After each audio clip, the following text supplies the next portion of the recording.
Lørdag den 1. februar demonstrerede ca. 30 personer mod University College Sjællands planer om at lukke læreruddannelsen i Holbæk.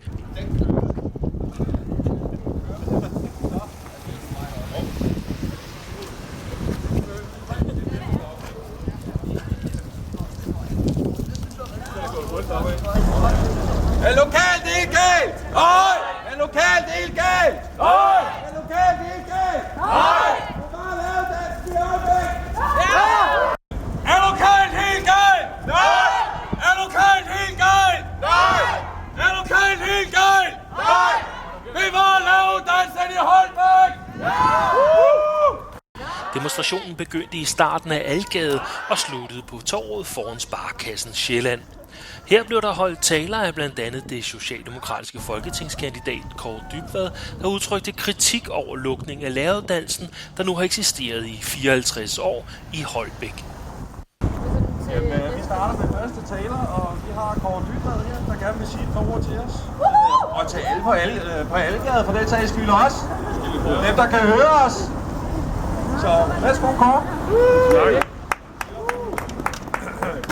Mange tak for introduktionen. Jeg har taget min ølkasse med her i dag. Jeg håber, den står nogenlunde sikkert her i snevejret.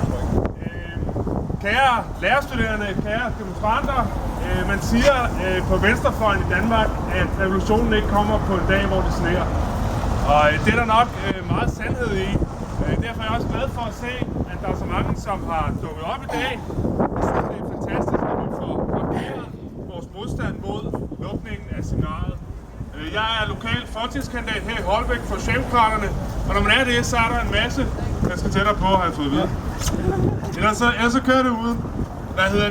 Når man er lokal folketingskandidat, så er der mange lokale sager, som man skal tage hensyn til. Der er veje, der skal bygges, der er jernbaner, der skal forbedres, der er arbejdspladser, der skal tiltrækkes. Men lige præcis den her sag med seminariet, den mener jeg er meget vigtigere og meget mere central end alle de andre sager, man kan tage fat i. Det gør jeg, fordi jeg mener, at uddannelse er det grundlag, der skal skabe fremtiden for Nordvestjylland.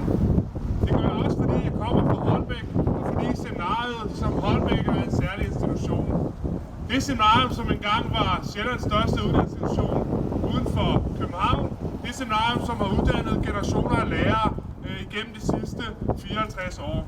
Det seminarium er særligt, når man er Holbæker, men det er sådan set ikke det, der er det centrale i den modstand, der er mod lukning. Det centrale er, at vores egen får svært ved at klare sig i fremtiden, hvis ikke vi sikrer et højere uddannelsesniveau.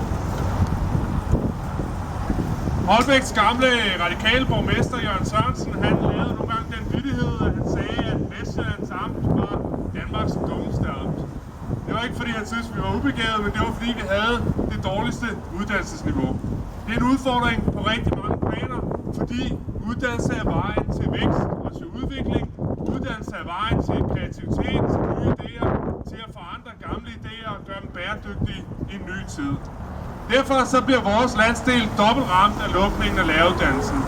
Vi kommer til at miste den sidste videregående uddannelse i Nordvestjylland, og vi kommer til at miste rigtig mange gode lærere, som skal ud og skabe fundamentet for de unge mennesker, der på et tidspunkt skal tage en uddannelse.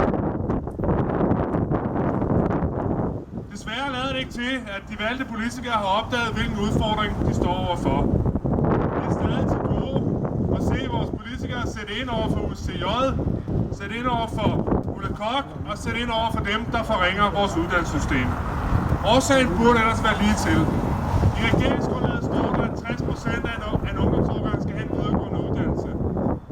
Den ambition kan aldrig indfries, hvis ikke vi sikrer lokale uddannelsessteder. Hver gang man lukker et uddannelsessted, er der færre, der tager en uddannelse. Min opfordring skal være følgende til politikerne. At man i regionsrådet gør indsigelse imod lukningen af læreruddannelsen i Holbæk. At de lokale folketingsmedlemmer rejser sagen seriøst i Folketinget, tager en debat om, hvordan man når målsætningen om at få flere i uddannelse i Danmark.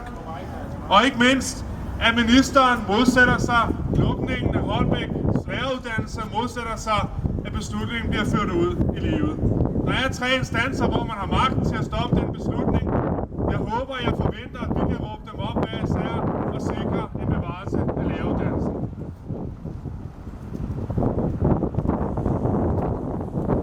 Vi lever i et demokrati, nødt til at kunne stole på, at de beslutninger, der er træffet, er demokratiske. Men netop den beslutning om at lukke læreruddannelsen i Holbæk er ikke truffet af politikere. Den er truffet af embedsmænd. Embedsmænd, der sidder bag et skrivebord. Embedsmænd, som ikke skal stå til ansvar for befolkningen. Og embedsmænd, som altid kan påstå, at det er vedtaget et andet sted. Jeg mener, at vi skal kræve, at beslutningen bliver gjort demokratisk. At vi som befolkning i et demokratisk samfund får indflydelse på, hvilke beslutninger der skal træffes, og får indflydelse på, om man skal lukke læreruddannelsen i Holbæk. Og politikerne må stilles til ansvar, og de må tage fat i deres embedsmænd, og de må sætte dem på plads, og de må sikre, at de målsætninger, de selv sætter i deres regeringsgrundlag, bliver opfyldt.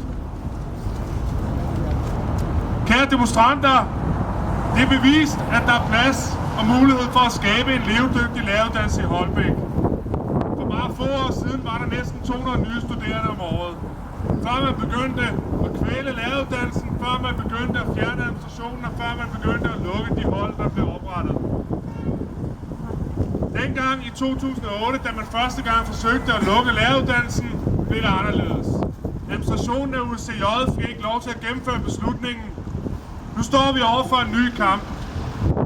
Det er ikke sikkert, at det lykkedes at omgøre beslutningen igen, men jeg synes, vi skal love hinanden, at de i hvert fald ikke får lov til at gøre det uden modstand. Kære demonstranter, jeg glæder mig til at kæmpe den kamp sammen med jer.